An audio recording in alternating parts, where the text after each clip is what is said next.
Well,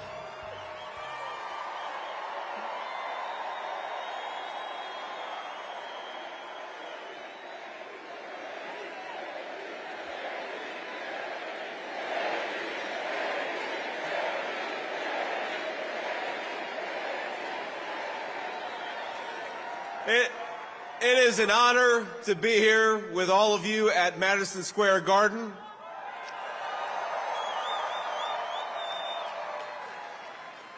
Now think about this, for more than a century, America's most celebrated heroes and legends have made history inside this iconic arena. This, where we stand, is where the greatest of all time, Muhammad Ali, faced Joe Frazier in the fight of the century.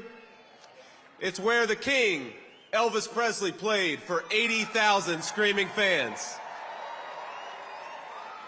It's where the immortal Hulk Hogan pinned the Iron Sheik and let Hulkamania run wild. And now, on the eve of the most important election in our history, the greatest champion of them all, Donald J. Trump, has come to Madison Square Garden.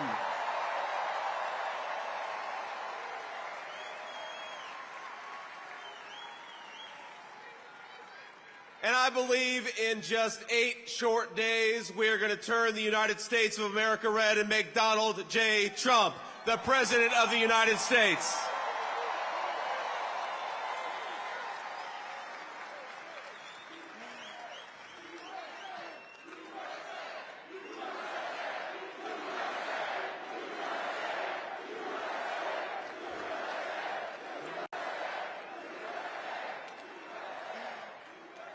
Now, my friends, I've got the easiest job in American politics. Think about this. All I've got to do is remind people what life was like when Donald J. Trump was President of the United States.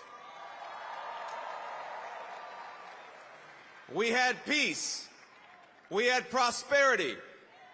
Take-home pay was rising the fastest that it had in 40 years.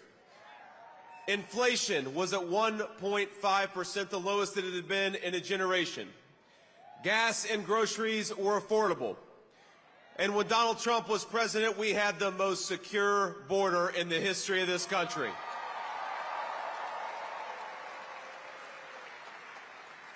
That's the Donald Trump record, and that's a record that's going to win in just 9 short days.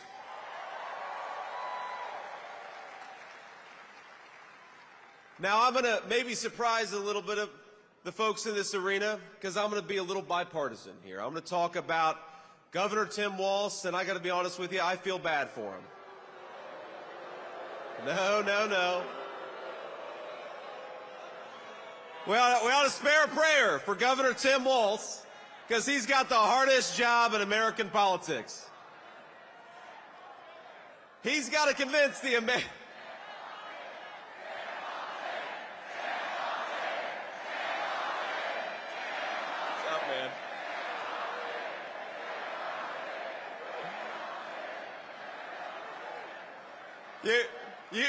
You all can say that. I probably shouldn't say that. But think about our friend Tim Walz has got to convince the American people that Kamala Harris is going to somehow fix the very problems she's been creating over the last 3.5 years. He's got to pretend that Kamala Harris didn't open up the southern border and let millions of illegal aliens in, even though we know she did. He's got to pretend that Kamala Harris didn't cast the deciding vote on trillions of dollars of new spending, which created the worst affordability crisis in 40 years in this country. And he's got to pretend that Kamala Harris actually has ideas in her head for how to govern the United States of America. Now, if you are the praying type, and I imagine a lot of us are, please say a prayer for Tim Walz because they're asking him to do the impossible. Kamala Harris acts like she's the candidate of change when she's been in office for 4 years. She says she can fix everything, but Kamala, day one was 1,400 days ago. What the hell have you been doing that whole time?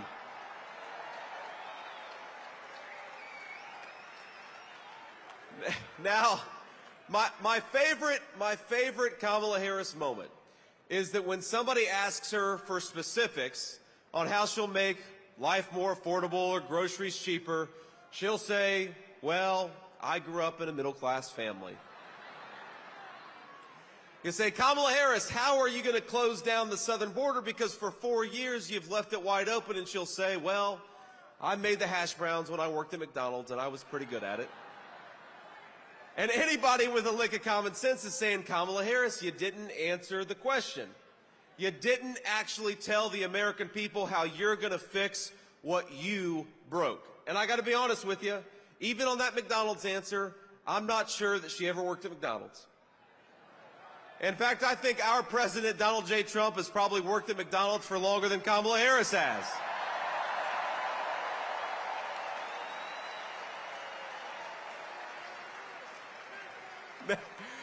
Now, I will say, I'm going to say one thing in Kamala Harris's defense. She does one thing very well. Look at this. You guys, you weren't expecting me to be so bipartisan, but I will say this for Kamala, that every time she does an interview, I think Donald Trump picks up about 100,000 votes.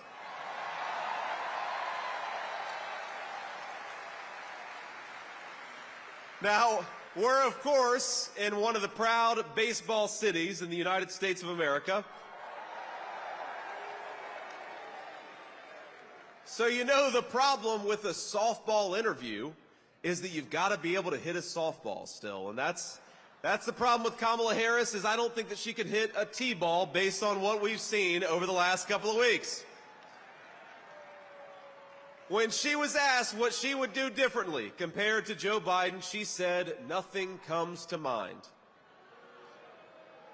She's running on how she's going to be different, but she couldn't name a single thing that she would do differently than Joe Biden. Now, I will say that could be the Kamala Harris official campaign slogan. Kamala Harris, nothing comes to mind.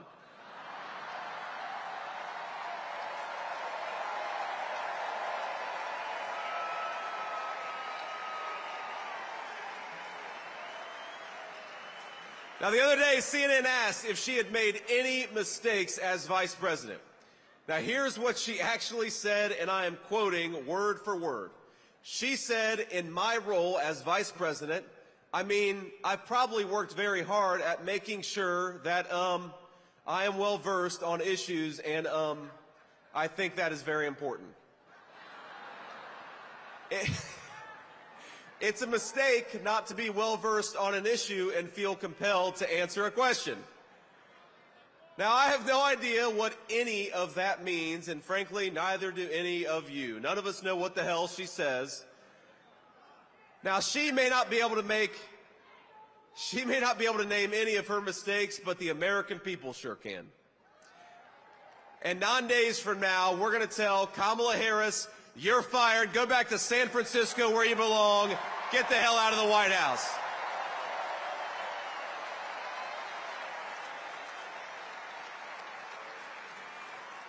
Now, together,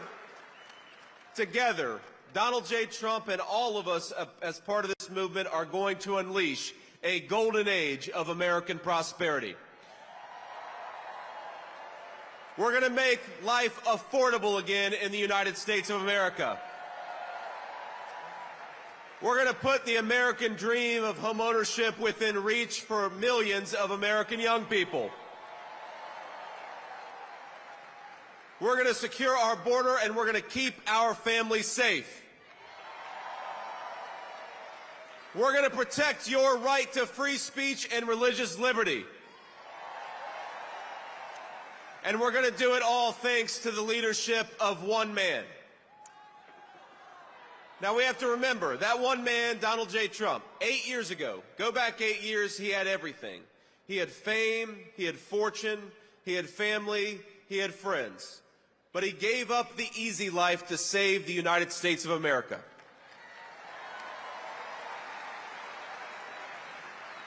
When they couldn't beat him, they tried to bankrupt him. When that didn't work, they tried to impeach him. When that didn't work, they tried to put him in federal prison, and when that didn't work, they even tried to kill him. But as sure as the American flag still waves, Donald Trump still stands, ready to fight, ready to win, and ready to make America great again. God bless you all. Thank you so much. Let's do it.